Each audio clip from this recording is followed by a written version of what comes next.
Good morning, good afternoon, everyone who is attending, whatever coast you're on. It's very nice to be here today. Wish I could see everyone. Thank you to PSP, CurePSP, to Jacqueline, and to the entire team there in New York for inviting me and having me today. I'm pleased to be able to share with you my thoughts on how to build your care team and your support network across the entire spectrum of your disease journey. This is a very important aspect of living with a rare neurodegenerative disorder like PSP, MSA, or CBD, because you are in it for the long term and you want to gather up and garner as much support, not only from a medical and healthcare perspective, but from your own emotional group, support group, and network. So why is this so important? This is a quote from a patient that I had at one time. The worst day of this disease was the day of diagnosis, but the best day was the day that we as a family learned about ways to deal with the disease. What we needed was a sense of control, some power. And that's what you will get when you know that you have a large spectrum of people in your corner. So I hope that by learning how to develop your support network, you will gain that much needed sense of control. We can't direct the wind, but we certainly can adjust our sails. So today we'll first talk about why and how to build your core team, how to integrate it over time, and how to expand it and be flexible with who's part of your network as needed. So I think it's pretty clear at this point in our conferences and probably in the stage of disease that you are, that movement disorders such as you are experiencing are far more than disorders of movement. Movement disorders affect the individual and the entire family because the disease is chronic. Its demands and its progression continues over a long period of time. Not only continues, but sadly increases over a period of time, and multiple and more domains of functioning are affected over time. There's no way that one discipline could possibly address all of the needs of these complex diseases, not to mention that each case is different and progresses differently and requires different assistance as time goes on. Therefore, people with PSP, MSA, CBD, and other of these complex disorders must be treated holistically. The impact on the family must be addressed, and all of the symptoms of disease, whether they are movement symptoms or non-movement symptoms, need attention. So the first obvious line of treatment in any disease, in my opinion, is the medical management. And that would be your physician, in this case, your movement disorders specialist. And at the same time, you want to keep your primary care physician in the loop. Your movement disorders neurologist clearly attends to all the symptoms of the movement disorder, but there may be times that your primary care physician can or will need to step in and help with a review of medications or treating, for example, a urinary tract infection or constipation or something like that. So you want the two of them in collaboration with one another. Then, in addition to medical management, of course, many other healthcare disciplines and interventions play a part, including support programs and resources. I want to particularly make this plea to patients and families that when you go to your neurologist for a visit, you really should expect your neurologist and the care team around him or her to view you and your care partner as essential and respected partners and advocates in care. You should feel that you own part of the decision-making process, whether it's in terms of a particular device, a particular medication, talking about the big issues that you'll confront down the road around swallowing and management of feeding. So you should always see yourself as a collaborator and part of the care plan.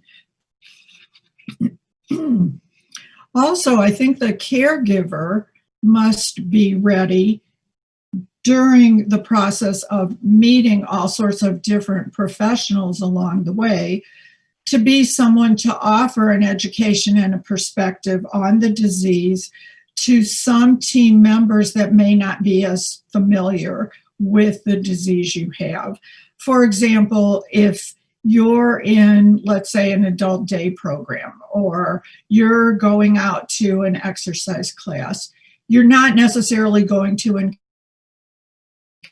encounter a leader or a teacher or a facilitator that's familiar with the disease you have. So the care partner, as part of the care team, also ends up, and the patient yourself, ends up becoming part of the education process of the people who you are going to see to help you.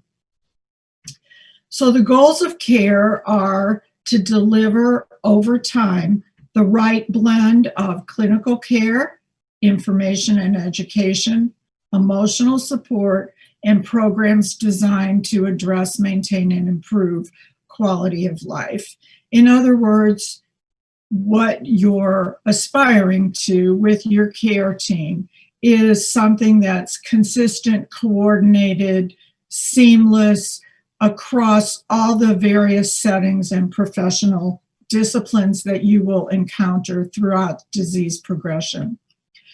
So I want you to think of your team not only as your neurologist and hopefully in your neurologist's office or accessible to your neurologist's office, rehab therapists and social work, but I want you to broaden your perspective of who your team is to include your family, your friends, your volunteers, community services, and programs out in your community, all working together to support you. So it's your healthcare team and your non-healthcare team. So first we'll talk about your healthcare team, and patient and care partner comes first. You need to feel satisfied and you need to feel at the center of your own care. Your movement disorders neurologist and his or her specialty clinical nurse, your primary care provider, as I talked about in a previous slide, and then access to physical therapy, speech therapy, a nutritionist and dietitian, social worker, occupational therapist, possibly a pharmacist, psychiatrist or neuropsychologist, and a neuro-ophthalmologist. And it's very likely throughout your care that you will have contact, relationship, and intervention from just about each and every one of these professional disciplines. My background is a social worker. I want to talk for a minute about the social worker's role, and if you haven't had access to or a social worker has not been made available to you, I want you to feel empowered to ask to see a social worker or a care manager to help you sort out decision-making, conflict resolution, learning the resources in your community and which ones you may need to access and how. And the social worker may be able to spend time with you talking more in depth about the disease and the symptoms and the life changes that you're going through. Certainly a social worker is somebody who you should see as a counselor or a therapist to help you and your family deal with the changes and the conflicts and the emotions and the fears and feelings and anxieties that family members may be experiencing.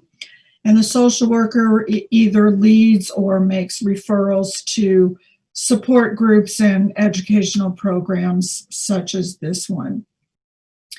We talk a lot about the social worker's role with the family, but I also want to make a point that often the social worker can and should be available to the patient himself or herself alone in a one-on-one relationship. There are times that a patient will feel much more comfortable, as I'm sure you can attest,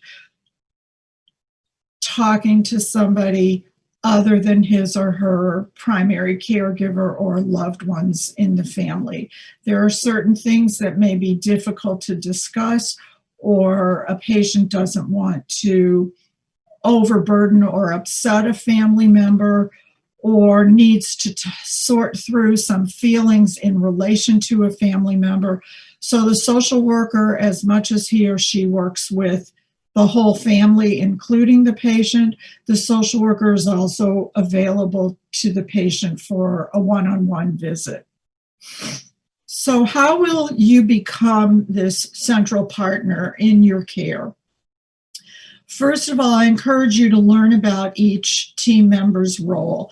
Ask in your visit, especially your initial visits, but also along the way, which disciplines do I have access to in this setting, in this clinic, or in this larger institution? How can I access their services? Can I have the names and the contact information of the people who I may be working with down the road, whether that's a physical therapist or a speech therapist or a nutritionist? Also, and I'm sure I'm preaching to the choir here, you want to become educated about your disease and its management.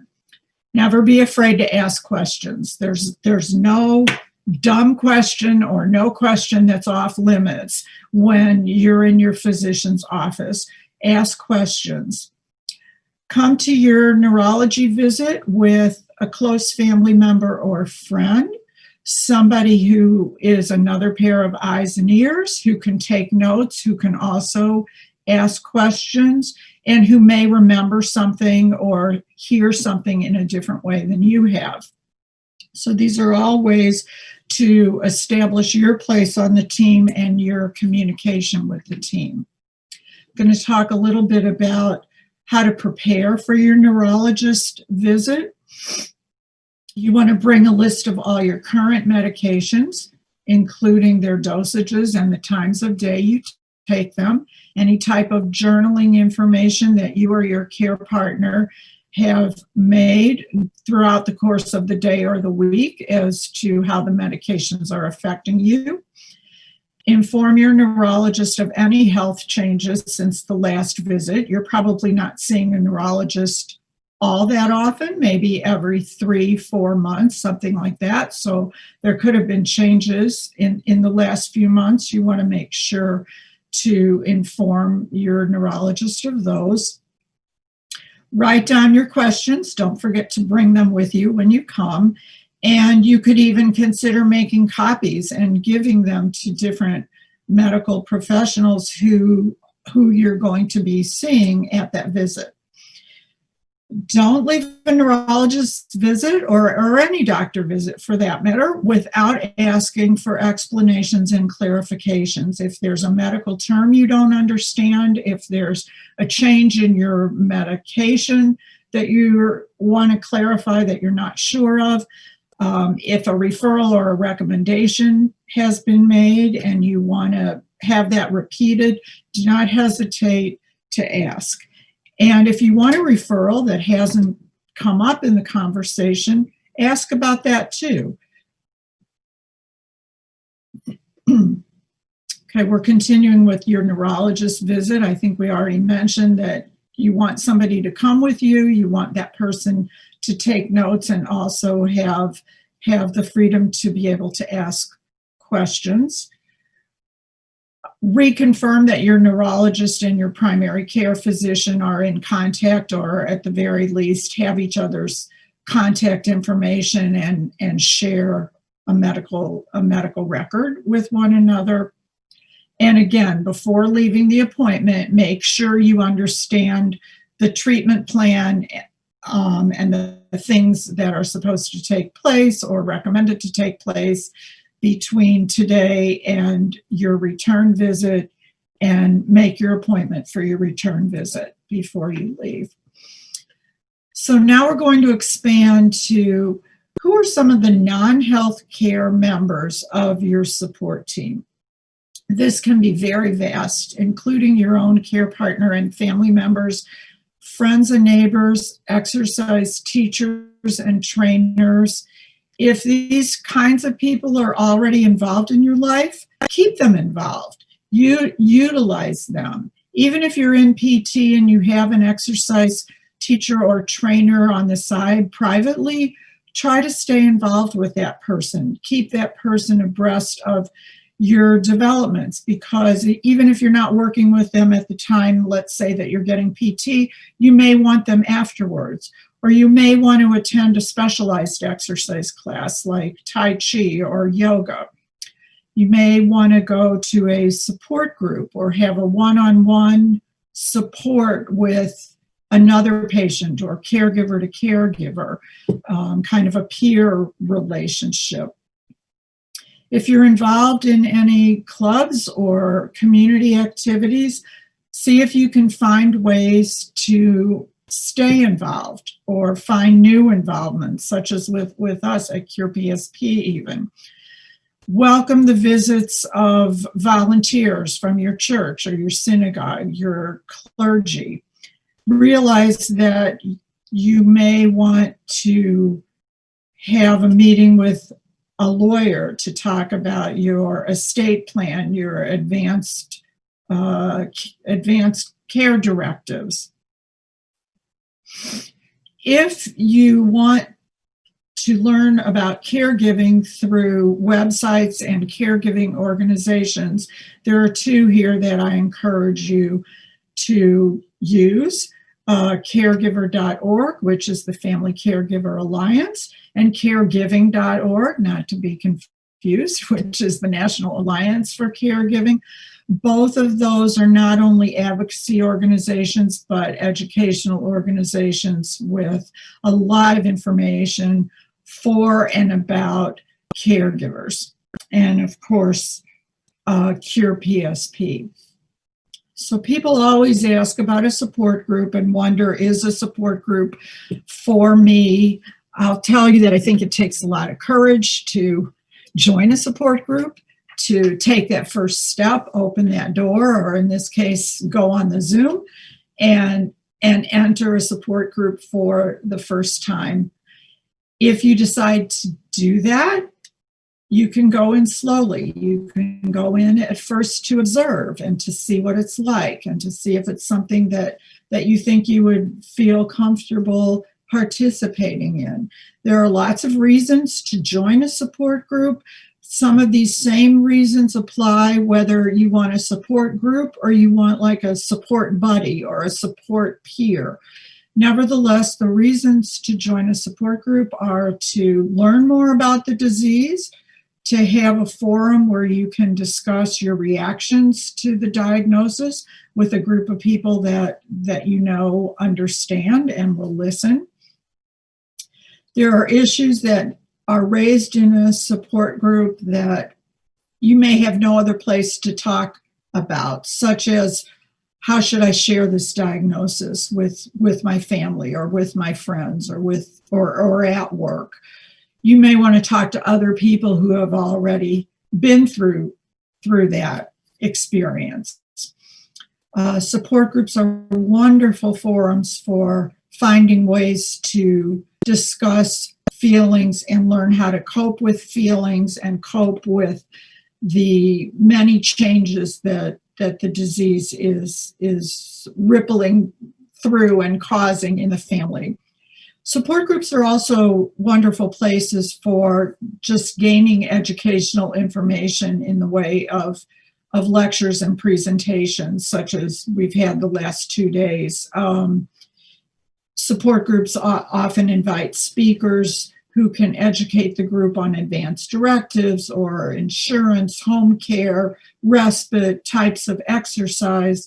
So support groups are not just sharing of personal feelings and personal problem solving, but also educational. And joining a support group clearly helps you build and extend your own support network. I'm a huge advocate of using your support group not just when you are live or on Zoom in your group, but also to make that connection with a few special people in the group that you can have contact with during the week or during the month when the group isn't meeting. You have somebody's name and phone number or email. You have someone you can call in between the month that the support group has met. So support groups offer commonality. Support groups are safe environments where what is said in the group remains in the group. It's confidential. Certainly provides opportunities to learn and be educated, as we discussed. More importantly, I think when you go to a support group, you feel welcome and unstigmatized, and underlying everything about a support group is I finally have a place where I feel understood. That's the bottom point here with the asterisk. And that's what's ultimately what you're looking for. I'm also putting on my slides here some exercise resources. There are ways you can exercise if not in a class or in a group. There are things online, and I've given you a few of those videos and podcasts and classes online. And encourage you also to look at your own local hospitals and rehab centers, many of which offer movement disorders specific exercise, not just general exercise, but neuro rehab. And if you can find that, you're very fortunate, and I encourage you to utilize that. And also, of course, Lee Silverman, LSVT Loud and LSVT Big. As we said earlier, you may find that you need legal services as part of your support network sometime along the way to help you with advanced directives or even Social Security or disability rights. And if you're looking for reliable guidance on your advanced directives, I encourage you to look at any of these organizations that I've listed here. Your own state medical society, every state provides advanced care directives, and you can go to specialized organizations that deal just with advanced care, such as Aging with Dignity and Care and Community and Compassion and Choices. And also the caregiver.org has some wonderful educational information on that. Also, part of your support team, of course, is your care partner, but also you yourself and the information that you provide, you and your care partner provide as you go through various levels of care and centers of care and types of care. You want to make sure that you have with you at all times through this chain your Vial of Life, which is a list of your important information you can find on vialoflife.org, or what we call at CurePSP, your grab and go document. And I know you heard about that earlier from Greg and from other people. It's a document that we want you to keep updated with all of your current medical information, emergency contacts, insurance cards, medications, etc. So please remember your grab and go document. I can give you many examples of people whose support teams have done absolutely remarkable things for the person with the disease and the family member. I have one patient whose friend was a florist, and every Friday the florist organized a group of friends to make a contribution to have a flower arrangement created. And this patient every Friday morning at 10 o'clock received a flower arrangement on her dining room table from her friends. I call that part of a support network. The people who call you and say, I want to bring a meal. The people who call you and say, what can I do for you? Or I wish I knew what to do for you. Have a few things in mind. Don't just say, oh, I'll let you know if I think of something, or I don't need anything now. Or if somebody just says, let me know what I can do, and then draws a blank. Have some things in mind. Have some suggestions. Every Monday, my husband's dry cleaning needs to be dropped off, or every Friday, my home health aide needs a ride from the train station to my house. Have something in mind so that you are in charge of building out over time your support network. In conclusion, I like to leave you with two quotes that have been very important to me and to many of the people that I've had the privilege of working with along the way. Life isn't about waiting for this storm to pass. It's about learning how to dance in it. And the best one, you alone can do it. You alone are the one living through it, but you cannot do it alone. And I would like to thank everyone who attended. I want to thank CurePSP for having me. I definitely want to thank my mentors and my teachers. Thank you very much.